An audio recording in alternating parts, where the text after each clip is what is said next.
कानी बहू। किशोरी लाल जी के बेटे राघव की शादी की बात जगह जगह चल रही थी, लेकिन किशोरी लाल जी को कोई लड़की पसंद ही नहीं आती थी। और उसकी एक ही वजह थी, किशोरी लाल जी का लालची होना।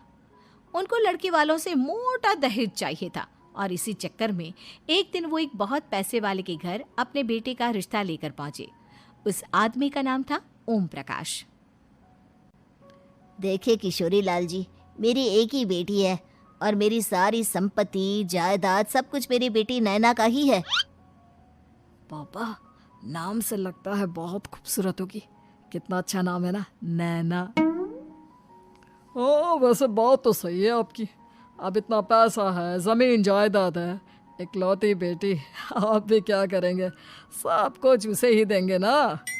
बिल्कुल ठीक पहचाना आपने। बस बेटी की शादी और सारी जायदाद उसके नाम। पापा, बिना देखे हाँ कर दीजिए ना। इतना अच्छा रिश्ता फिर कहाँ मिलेगा? माला माल हो जाएंगे हम। मैं अपनी बेटी को बुलाता हूँ। अरे नहीं नहीं नहीं नहीं, आपकी बेटी का नाम नैना है, सुनकर ही लगता है बहुत सुंदर होगी। रहने दीजिए अंकल, मैं तो आपकी बेटी के नाम से ही इतना खुश हो गया हूँ कि उसे बिना देखे शादी करने को तैयार हूँ। अब तो मैं उसका चेहरा सीधे शादी के बाद ही देखूंगा। और इस तरह राघव नैना का चेहरा नहीं देखता और उससे शादी कर लेता है। शादी के बाद अपनी सुहाग रात पर जब राघव नैना का घूंघट उठाकर देखता है तो नैना की आंखें बंद थी। कितने खूबसूरत हो तुम नैना, जरा अपनी आंखें खोलकर मेरी तरफ देखो तो सही। नहीं, मुझे शर्म आती है। अरे, मैंने तुम्हें शादी से पहले भी नहीं देखा, और अब अगर तुम आंखें खोलकर मुझे देखोगी भी नहीं तो मुझे अच्छा कैसे लगेगा? इससे पहले कि नैना अपनी आंखें खोलकर राघव की तरफ देखती, अचानक से लाइट चली गई और राघव नैना को पूरी तरह से देख भी नहीं पाया। अगली सुबह नैना राघव के लिए नाश्ता बनाकर लेकर आई। अरे ये क्या, आधा पराठा सेका हुआ है और आधा बिल्कुल कच्चा। ये तुमने क्या किया नैना? बहू, तुमने क्या आधा पराठा तवे से नीचे लटका कर रखा था, जो आधा सेका है और आधा कच्चा? मुझे जितना दिखेगा उतना ही तो सीखूंगी ना पापा जी। जहाँ जहाँ मुझे नजर आ रहा था वहाँ मैंने सीख लिया, जहाँ जहाँ नहीं दिखा वहाँ कच्चा रह गया होगा। इसका क्या मतलब है? ये कैसा मजाक कर रही है तुम? अरे बहू, तुमने इतना लंबा घूंघट क्यों लगाया हुआ है? देखो, हमारे घर में बहुओं को बेटी की तरह रखा जाता है, और फिर तुम तो इतना सारा माल लेकर आई हो। देखो, ये घूंघट डालकर रखने की कोई ज़रूरत नहीं है। हाँ नैना, पापा जी ठीक कह रहे हैं, तुम तो आराम से रहो, अपना ही घर समझो। नैना अचानक से अपना घूंघट उठा लेती है। अरे ये क्या पापा, नैना की तो एक आंख फूटी हुई है। नाम से नैना, लेकिन ये तो कानी बहू निकली। मेरे साथ धोखा हुआ है, धोखा। बिना दिखाए अपनी कानी लड़की मेरे संग ब्याह दी। मुझे कानी बीवी नहीं चाहिए। मुझे अभी ओम प्रकाश जी से बात करनी पड़ेगी। आखिर उन्होंने मेरे साथ ऐसा किया क्यों? अरे, आप लोगों ने ही तो पापा से कहा था कि आप लोग शादी से पहले मुझे देखना नहीं चाहते। अब मेरे पापा पर क्यों इल्जाम लगा रहे हैं? अरे लेकिन उन्हें बताना तो चाहिए था ना कि तुम कानी हो, एक आंख से तुम्हें दिखाई नहीं देता। किशोरी लाल और राघव नाराज होकर ओम प्रकाश को अपने घर बुलाते हैं। पापा जी, ये आपने क्या किया? शादी से पहले बताया क्यों नहीं कि नैना की आंखों में परेशानी है? अरे, आप ही ने तो लड़की देखने से मना कर दिया था।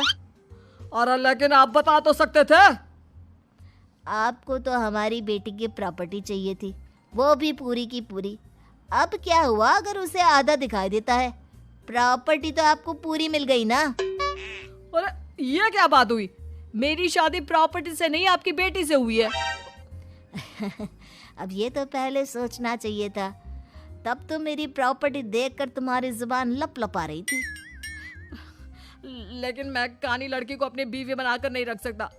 पापा, कुछ करिए ना आप।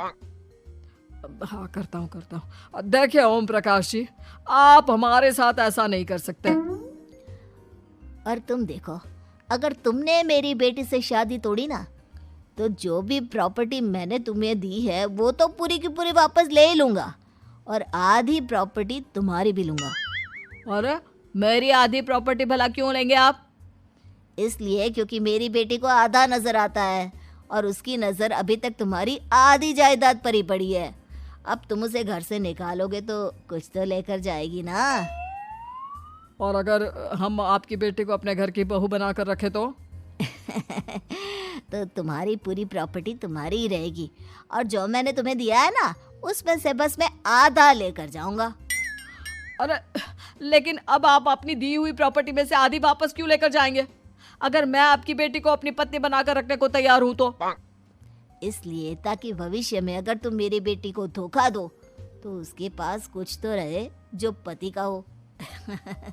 वैसे मेरे पास तो बहुत कुछ है, लेकिन अपने पति की कोई निशानी तो उसके पास होनी चाहिए ना। अब अगर तुमने मेरी बेटी को कहानी कहा तो तुम्हें प्रॉपर्टी भी कहानी ही मिलेगी, पूरी नहीं। जमाए राजा। किशोरी लाल और राघव समझ चुके थे कि वो बुरी तरह फंस चुके हैं और अब उनके पास वहां से निकलने का कोई चारा नहीं है। अब समझ में आया ना, लालच बुरी बला होती है। एक तो तुम्हें प्रॉपर्टी मिली, ऊपर से बीवी मिली, उसमें तुम्हें नखरे भी दिखाने हैं। आए बड़े, चुपचाप बैठो दोनों। कुछ दिनों के बाद नैना राघव की कार लेकर बाजार घूमने निकलती है और जब कार लेकर वापस आती है, ये क्या? एक तरफ से मेरी गाड़ी पूरी खराब हो चुकी है। लगता है तुमने मेरी गाड़ी को किसी दूसरी गाड़ी के साथ एक्सीडेंट किया है। अरे अरे कितना बड़ा नुकसान कर दिया तुमने बहू। वो क्या है ना पापा जी, मुझे एक आंख से दिखाई नहीं दे रहा था, सामने से गाड़ी आ रही थी। मुझे तो सिर्फ आधा ही दिखाई दिया और वो गाड़ी मेरी कार से रगड़ते हुए निकल गई। अब मैं क्या करूं बताओ? आप इसे ठीक कराने के पैसे कौन देगा? तुम्हारे पापा। तुमने मुझसे इस तरह से बात की? अभी रुको। नैना राघव की शिकायत ओम प्रकाश को कर देती है। देखो राघव, अब जो मेरी आधी प्रॉपर्टी तुम्हारे पास थी ना, उसमें से आधी और मैं लेकर जाऊंगा, क्योंकि तुमने मेरी बेटी को डांटा। अरे नहीं नहीं पापा जी, गलती हो गई, माफ कर दो। गलती की तो कोई गुंजाइश ही नहीं। अगली बार मेरी बेटी को डांटा तो बची हुई आधी में से आधी और ले जाऊंगा। लालच के चक्कर में हम दोनों ने बहुत बड़ी गलती कर दी बेटा। एक तो तुम्हें कानी बहू मिली और ऊपर से जो माल मिला वो भी काना। इस तरह राघव की हर एक गलती पर ओम प्रकाश उसकी प्रॉपर्टी का आधा आधा हिस्सा लेकर अपना सारा माल वापस ले गया और राघव को कानी बीवी से काम चलाना पड़ा।